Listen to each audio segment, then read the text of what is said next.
Hello दोस्तों, स्वागत है सभी का आज की इस क्लास में। आज है हमारा लास्ट सीरीज का डे 7 और आज तारीख हो गई है 22-23। तुम्हारे एग्ज़ाम के 3-4 दिन और बचे हुए हैं। अगले 3-4 दिनों में तुम्हारा एग्ज़ाम शुरू होने वाला है।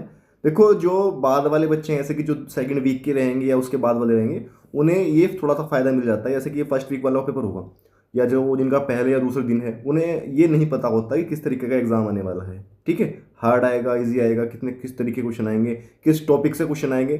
इसी वजह से नॉर्मलाइजेशन का रोल होता है। ठीक है, तो जैसे मेरा पेपर मान लो एक वीक बाद होगा, तुम में से किसी का होगा, तो उसे पता चल जाएगा एक तरीके से कि किस तरीके के क्वेश्चन आ रहे हैं, किस टॉपिक से ज़्यादा आ रहे हैं, कहाँ कहाँ से ज़्यादा उठा रहे हैं। ठीक है, तो बाद वाले को फ़ायदा मिल जाता है। इस वजह से उन्हें थोड़ी नॉर्मलाइजेशन तो कम मिलती है, लेकिन क्वेश्चन का थोड़ा फ़ायदा मिल जाता है उन्हें। चीज़ों का पता चल जाता है पहले ही कि हाँ ये टॉपिक आ रहे हैं, तो यहाँ से पढ़ लेते हैं। ठीक है, इसी वजह से मैंने तुम्हें बताया था कि सेकंड वीक पढ़ लेना, लेकिन एसएससी ने भाई पता नहीं क्या कर दिया, उसने सारा अदला बदला कर दिया, किसी अपनी मर्जी से कर दिया। मतलब जहाँ जिसको भेजना था भेज दिया। तो कोई नहीं, जहाँ भी होगा भाई पेपर तो देख के आना है। पेपर क्या अगर तुम्हारी देखो, कुछ बच्चे क्या है इस टाइम पे पूरा हल्ला काट रखा उन्होंने। सब ने जाके वीडियो में कमेंट कर रहे हैं कि भैया हमारा जो पेपर है वो 400 किलोमीटर दूर दे दिया, 600 किलोमीटर दूर दे दिया। अबे एक बात ध्यान करो, अगर तुम्हारी सिलेक्शन हो गया, तुम्हारा मान लिया सीआरपीएफ में या किसी चीज़ में हो गया, तो जब तुम्हारी जॉब लगेगी तो तुम तब नहीं जाओगे। तुम्हें वो अगर यूपी के हो, तुम्हें वहाँ भेजेंगे तमिलनाडु, तो जाना पड़ेगा भाई। तो ऐसा ही पेपर है, जब पेपर भेज रहे हैं पेपर देने भी जाओ, नौकरी करने जाना पड़ेगा पेपर जब, तो अब भी जाना जाओ। ठीक है, वही चीज़ लेके चलो कि मैं नौकरी करने जा रहा हूँ। ठीक है, ऐसा मत सोचो कि मुझे बहुत दूर भेज दिया। सबसे पहले बात करेंगे दोस्तों मैथ की। आज मैथ में नई नया चैप्टर शुरू करेंगे, उसका नाम है प्रॉफिट लॉस।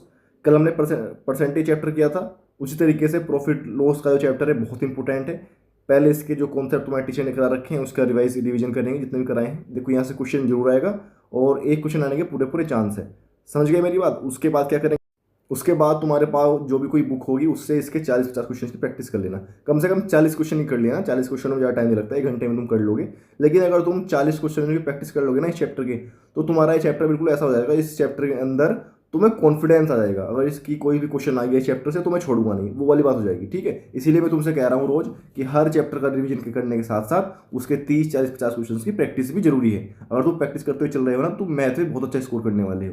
ठीक है, बात करेंगे जीके की। जीके में हम पढ़ रहे थे भाई ज्योग्राफी, और आज हम ज्योग्राफी को खत्म कर देंगे। आज ज्योग्राफी के अंदर 2 टॉपिक पढ़ने हैं। एक तो हमें पढ़ना है प्रमुख दर्रे। जितने भी भारत में प्रमुख दर्रे हैं बहुत इंपॉर्टेंट है भाई, दर्रों से क्वेश्चन जरूर आएगा। ठीक है, यहाँ से क्वेश्चन जरूर बनता है। तुम जितने भी प्रमुख दर्रे हैं जिस जिस स्टेट में, खासकर ये जरूर कर लेना कि कौन सा दर्रा किस राज्य में है। ठीक है, उसके बाद हमारे देश के जितने पड़ोसी देश हैं, पाकिस्तान, अफगानिस्तान, नेपाल, चीन, बांग्लादेश, म्यांमार, मालदीव, श्रीलंका वगैरह जितने भी हैं, इन सभी की राजधानी, इन सभी की मुद्रा, ये 2 चीज़ तो जरूरी कर लेना, क्योंकि ये सबसे ज़्यादा इंपॉर्टेंट है, राजधानी और मुद्रा। ठीक है, इनके साथ भारत की कितनी लंबी सीमा लगती है किलोमीटर में, ये जरूर कर लेना। तो आज क्या क्या 2 टॉपिक रहेंगे, प्रमुख दर्रे और पड़ोसी देश। ये 2 टॉपिक खत्म करके आज हमारा ज्योग्राफी खत्म हो जाएगी। कल हम नेक्स्ट टॉपिक शुरू करेंगे।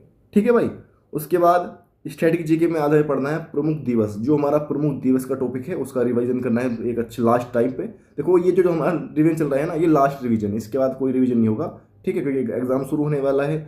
और जिनका एग्जाम लास्ट में मतलब बाद के हफ्तों में है, वो क्या करेंगे, वो एनालिसिस करते रहेंगे अपने एग्जाम का, जो एग्जाम होगा, और देखते रहेंगे कि मेरा किस टॉपिक में अभी मेरा कौन सा टॉपिक नहीं हुआ था जिससे क्वेश्चन आया है, उसका एनालिसिस करके वो उस टॉपिक का बार बार रिवीजन करके अच्छे करते रहेंगे। ठीक है, तो जो प्रमुख दिवस का टॉपिक है आज स्ट्रेटेजी के अंदर वो करेंगे, क्योंकि यहाँ से हर एक शिफ्ट में एक क्वेश्चन आने के पूरे पूरे चांस हैं। ठीक है, करंट अफेयर में अपनी वही मैराथन का रिवीजन करते रहो, वही सबसे बढ़िया। रीजनिंग की बात करें तो अपना वही एक डेली मिनी मॉक लगाते रहो, इसके अलावा कुछ करने की जरूरत नहीं है। जैसे अगर मिनी मॉक कर टाइम पे तुम्हें लगता है कि मेरा कोई चैप्टर है उसके क्वेश्चन मेरे नहीं बन रहे हैं, जैसे कि एक नॉर्मली मान लो सीरीज का क्वेश्चन नहीं बन रहा रोज मेरा, तो साथ में हम उस चैप्टर का रिवीजन भी कर सकते हैं दोबारा से। ठीक है, तो मिनी मॉक करने का यही फायदा होता है, यही चीज़ का फायदा मिलता है मिनी मॉक करने से। ठीक है, क्योंकि जैसे हम मिनी मॉक लगाएंगे, कोई कोई क्वेश्चन हमसे नहीं हुआ, तो हमें पता चल गया कि ये वाला क्वेश्चन, ये वाला चैप्टर हमारा भी थोड़ा कमजोर है, तो उसका साथ में रिवीजन कर लिया। ठीक है, तो मिनी मॉक लगाते रहो, इसके अलावा रीजनिंग में कुछ करने की जरूरत नहीं है। हिंदी के अंदर आज हम नया चैप्टर पढ़ेंगे, उसका नाम वाक्य। वाक्य चैप्टर है, वहाँ से क्वेश्चन जरूर आते हैं। मेरा दोनों बार एग्जाम में वाक्य चैप्टर से क्वेश्चन आए हैं, तो जो वाक्य चैप्टर है अच्छे से कर लेना। संयुक्त वाक्य, सरल वाक्य, मिश्र वाक्य, यहाँ से क्वेश्चन बनता है भाई। ठीक है, उसके बाद अपना एक एक हर सब्जेक्ट का मिनी मॉक देते रहो, चाहे RWA पे दो चाहे टेक्स्ट बुक पे दो, और साथ में एक फुल मॉक देते रहो। जब तक तुम्हारा एग्जाम ना हो एक फुल मॉक देते रहो और अच्छे से तैयारी करते रहो। ठीक है मेरे भाई, तो मिलते हैं कल नेक्स्ट वीडियो में, और कोई दिक्कत हो बता देना। जय।